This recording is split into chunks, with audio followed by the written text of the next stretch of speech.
Hello everyone. Today we are going to discuss the part 2 of definitions for economics. Last day हम लोगों ने discuss कर लिया था स्टार्टिंग के जो दो डेफिनेशन है हमारे वेल्थ और welfare definition. As we all know, wealth definition was given by Adam Smith and welfare definition was given by Alfred Marshall. Today we are about to discuss the third definition. ये definition क्यों आया, क्यों इस definition को देना पड़ा? क्योंकि welfare definition में कुछ खामियां थी, कुछ क्रिटिसिज्म थे. उसके बाद इस क्रिटिसिज्म के देने के बाद एक नया डेफिनेशन आया जो कि काफी जल्दी आ गया था. यहाँ तक कि मैं बताऊं तो आपको कि अल्फ्रेड मार्शल की जीवन काल में ही ये डेफिनेशन अंतिम दौर में आ गया था. ये डेफिनेशन था scarcity definition. You can see scarcity definition. What is the scarcity definition? Economics according to Robbins, ये डेफिनेशन देने वाले व्यक्ति थे professor Lionel Robins.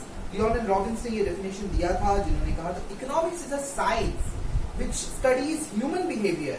Economics is a science which studies human behaviour as a relationship between ends and scarce means which have alternative uses. तो उनका ये कहना था इकोनॉमिक्स कुछ नहीं है बल्कि इकोनॉमिक्स एक साइंस है. क्या है इकोनॉमिक्स? साइंस है. किस चीजों के बारे में पढ़ाई करता है? ये स्टडी करता है ह्यूमन बिहेवियर के बारे में. स्टडी ह्यूमन बिहेवियर, इंसान के बिहेवियर के बारे में ये पढ़ाई करता है. किस तरीके से दो चीजों की रिलेशनशिप रखता है. ये रिलेशनशिप बिटवीन इसकी एक एंड्स और दूसरा रिसोर्सेज. एंड्स और रिसोर्सेज के बीच में रिलेशनशिप. एंड्स अनलिमिटेड है, इंसान की जो वांट्स हैं वो अनलिमिटेड हैं, वहीं पे रिसोर्सेज जो है वो लिमिटेड है. ये चीजों की पढ़ाई करता है इकोनॉमिक्स. कौन कहा ये बात? ये बात कही है लियोनेल रॉबिन्स ने. जैसे लियोनेल मेसी है ना, वैसे ही लियोनेल रॉबिन्स. नाम मत भूलिएगा इनका, लियोनेल रॉबिन्स. इन्होंने डेफिनेशन दिया था. इस डेफिनेशन का नाम रखा गया स्केर्सिटी डेफिनेशन. सर क्यों नाम रखा गया इसका स्केर्सिटी डेफिनेशन? क्योंकि इनका कहना था resources are limited, resources are scarce. ये कम होते हैं, ये तादाद में सीमित होते हैं. आपके पास जो रिसोर्सेज होती है वो लिमिटेड होती है. तो इनकी बात ये थी इनके डेफिनेशन में वांट्स आर अनलिमिटेड. इंसान की वांट्स कभी खत्म नहीं होती है. इंसान की एक वांट्स जैसे खत्म होती है वो दूसरी वांट्स ऑटोमेटिकली आ जाती है. कुछ वांट्स रिकर करती है, मतलब कि आपको दोपहर में भूख लगेगी, शाम को भी आपको भूख लगेगी, रात को भी आपको भूख लगेगी. कुछ चीज रिकरिंग तो नहीं होती है, लेकिन उसके बाद एक नई वांट इनकर होती है. मान लीजिए आपने एक बाइक खरीदी, आपको उसके बाद नई वांट, उसके पेट्रोल की दरकार पड़ेगी, कुछ दिनों बाद उसके रिपेयर की दरकार पड़ेगी. उसी तरीके से आपकी वांट्स कभी भी खत्म होने वाली नहीं है. भाई अगर मैं आपको बोलूँ ना, दुनिया के सबसे अमीर इंसान से भी आप पूछोगे कि आप खुश हो क्या, वो बोलेगा नहीं, मुझे और भी चीजें अपनी जिंदगी में चाहिए, मुझे ये वांट्स मुझे फुलफिल करना है. अंबानी से भी पूछोगे भाई इतना बड़ा घर बना लिए हो आप, और तो कुछ तुम्हें नहीं चाहिए होगा, बोलेगा नहीं मुझे चांद में अभी भी घर बनाना है. तो वांट्स कभी भी फुलफिल खत्म होने वाली नहीं है.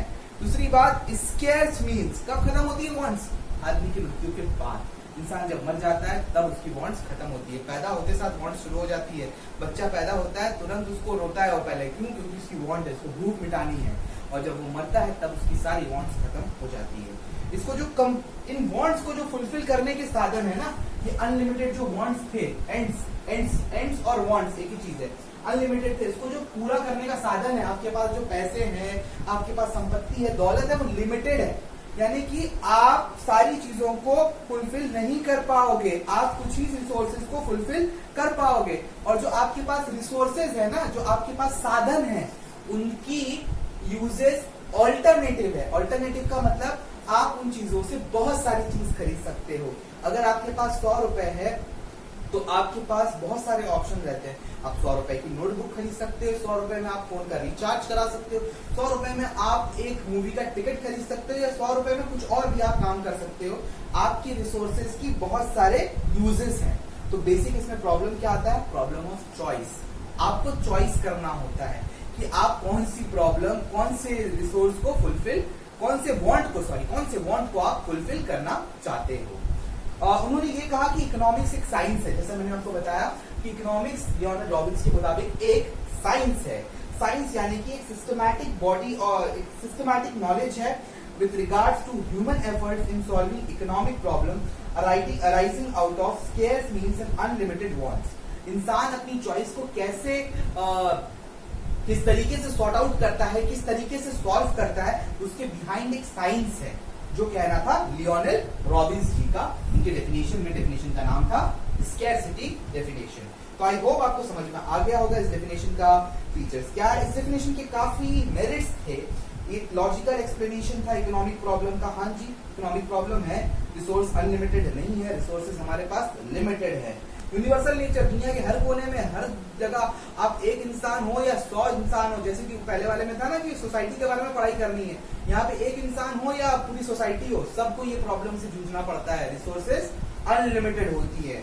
उसके बाद आपका आता है ह्यूमन साइंस। ये कहता है कि ये स्टडीज ह्यूमन बिहेवियर, ये इंसान के बारे में पढ़ाई करता है। देखिए वही चीज की आलोचना हो रही थी ना, ह्यूमन को सेकंड में रखा, देखो यहाँ पे फर्स्ट में रख दिया है ह्यूमन को। उसके बाद wider view of economic activity, यहाँ पे कहा गया कि ना जी ना, इकोनॉमिक एक्टिविटी में सिर्फ टेंजिबल आइटम्स नहीं आते हैं, इनटेंजिबल आइटम्स भी आते हैं। आप देख सकते हो सारे मेरिट्स लिखे हुए हैं आपके बगल में।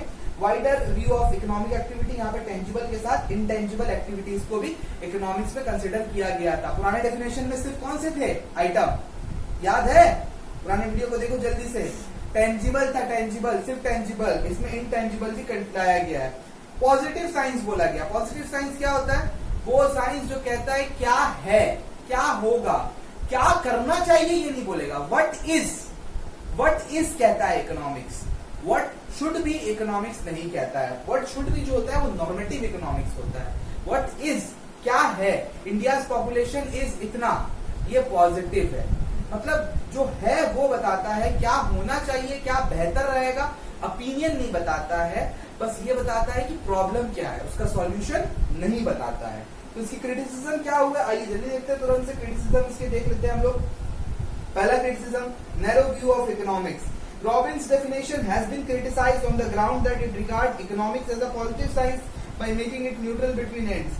Many contemporary economists believe that they, as an economist, are required to tell what is good or what is bad. यहाँ पे देखो सबसे पहली आलोचना यही हुई कि आपने कहा कि क्या है वो बता देते हो, प्रॉब्लम बताते हो, सॉल्यूशन नहीं बताते हो। तो सॉल्यूशन बताना भी जरूरी है। इकोनॉमिक्स का काम है कि सॉल्यूशन क्या है वो बताए। उन्होंने कहा कि इकोनॉमिक्स का मैटर को रेस्ट्रिक्ट कर दिया गया, restricted subject matter of economics. Restricted subject matter of economics. A serious objection against Robbins' definition is that it has restricted the subject matter of economics by restricting it to the theory of resource allocation. Robbins' definition is inadequate because it does not take account of many other important economic problems which are also part subject matter of economics these days. It does not focus on important economic issues like economic instability, unemployment, economic determination and economic growth and development. बहुत सारी चीजें हैं जो economic activities का part बनती हैं, Robins के definition में वो नहीं। रॉबिन्स ने कहा नहीं जी, रिसोर्स के साथ वांट्स को कैसे अटैच करना है खाली वो बता दो। रिसोर्स लिमिटेड है, वांट्स अनलिमिटेड है, इन दोनों का रिलेशनशिप कैसे करना है वो बताना है। बट इकोनॉमिक्स का ये कहना है कि इकोनॉमिक्स में अनएम्प्लॉयमेंट की प्रॉब्लम होती है, डेवलपमेंट का भी प्रॉब्लम है, ये सारी इश्यूज को भी इकोनॉमिक्स डील करता है, जो आपका डेफिनेशन नहीं कह रहा है जी। उसके बाद स्टैटिक डेफिनेशन, आपका डेफिनेशन कहता है जो आज हमारे पास रिसोर्सेज हैं उसी के मुताबिक हम चलेंगे। देखो रिसोर्सेज बढ़ती भी हैं भाई, घटती नहीं है, बढ़ती भी हैं रिसोर्सेज। आपका कहना है कि रिसोर्सेज आपकी फिक्स्ड है ना जी, ऐसा नहीं है। आज मेरा इनकम अगर लाख रुपए है तो कल मेरी इनकम 4 लाख भी हो सकती है, कल उसके बाद मेरी इनकम 10 लाख भी हो सकती है, मेरी इनकम बढ़ सकती है। रिसोर्सेज देश में भी दुनिया में भी बढ़ सकते हैं, ठीक है जी। स्टैटिक डेफिनेशन बोला गया। इकोनॉमिक्स एज अ साइंस, ना जी ना, इकोनॉमिक्स सिर्फ साइंस नहीं है। इकोनॉमिक्स साइंस है, बस सिर्फ साइंस नहीं है, इकोनॉमिक्स साइंस के साथ साथ आर्ट्स भी। Economics is a science as well as an arts, क्योंकि इकोनॉमिक्स कहते हैं आज के दिनों के economics these days considered not only tool makers but also tool users. सिर्फ बनाते नहीं है, वो इस्तेमाल भी करते हैं। तो economics is not only science but also an art. Economic problem may not always arise of scarcity. देखिए जी, हमेशा प्रॉब्लम ना कम होने की वजह से नहीं होता है, प्रॉब्लम ज्यादा होने की वजह से भी होता है। सर ये क्या बात है? ये मैं आप लोगों को एग्जांपल दूंगा। ग्रेट डिप्रेशन आया था 1930s में, कहाँ पे आया था ये प्रॉब्लम? ये आया था it was scarcity of but abundance of good over production. ये विश्व भर में ये ग्रेट डिप्रेशन आया था, कैपिटलिस्ट इकोनॉमी में आया था ये डिप्रेशन। कैपिटलिस्ट इकोनॉमी वो इकोनॉमी को बोलते हैं जिस इकोनॉमी में प्राइवेट एंटरप्रेन्योर्स लोग काम करते थे। उन इकोनॉमी में क्या हुआ था, गुड्स इतना ज्यादा प्रोड्यूस हो गया था, इतना ज्यादा प्रोड्यूस हो गया था कि अब जो है ना प्रोड्यूसर्स गुड्स बना रहे नहीं थे। जब प्रोड्यूसर्स गुड्स नहीं बनाते हैं ना तो वो एम्प्लॉय नहीं करते हैं लोगों को एम्प्लॉय नहीं करते तो उनकी इनकम नहीं होती है, उनकी इनकम नहीं होती है तो वो खरीद नहीं पाते हैं, चीजों के दाम गिरने लगते हैं, चीजों के दाम गिरते गिरते इतने गिर जाते हैं कि भुखमरी आ जाती है देश में, किसी की कमाई नहीं हो पाती है। अब देश एक अगर इंडस्ट्री का सामान नहीं बिक रहा है तो और प्रोडक्शन नहीं करती है। इसी कंटिन्यूअस वे में आए दिन मतलब नौकरियां जाती रहती हैं और डिप्रेशन आते रहता है। तो 1930s के टाइम पे जो डिप्रेशन आया था ये कमी की वजह से नहीं आया था, ये एबंडेंस की वजह से आया था, ओवर प्रोडक्शन की वजह से आया था। तो हमेशा प्रॉब्लम स्कैर्सिटी की नहीं होती है। समझ में आ गई बात? तो ये आलोचनाएं हुई, तो जब आलोचनाएं होंगी तो नया डेफिनेशन आएगा ना। तो नया डेफिनेशन आया, किसका पता है आप लोगों को? Professor A Samuelson. अभी हाल में मृत्यु हुई है, 2009-10 के टाइम पे इनकी मृत्यु हुई है, 2009 में ये मरे हैं। इनका डेफिनेशन का नाम था ग्रोथ ओरिएंटेड डेफिनेशन है, ग्रोथ ओरिएंटेड डेफिनेशन। हाँ जी, ये जो स्कैर्सिटी डेफिनेशन है ना, इसी को और अच्छे तरीके से प्रेजेंट किया प्रोफेसर ए सैमुअल्सन ने। प्रोफेसर ए सैमुअल्सन, नाम लिख देता हूं मैं। इनके डेफिनेशन का नाम था ग्रोथ ओरिएंटेड डेफिनेशन। क्या डेफिनेशन है सर इसका? देखिए स्क्रीन में आपके आ रहा होगा definition. The definition is economics is the study of economics is the study of how people and society choose with or without the use of money to employ the scarce productive resources, वही बात आ गई, which have alternative uses। हाँ जी sir, to produce various commodities over time and distribute them for consumption now or in future।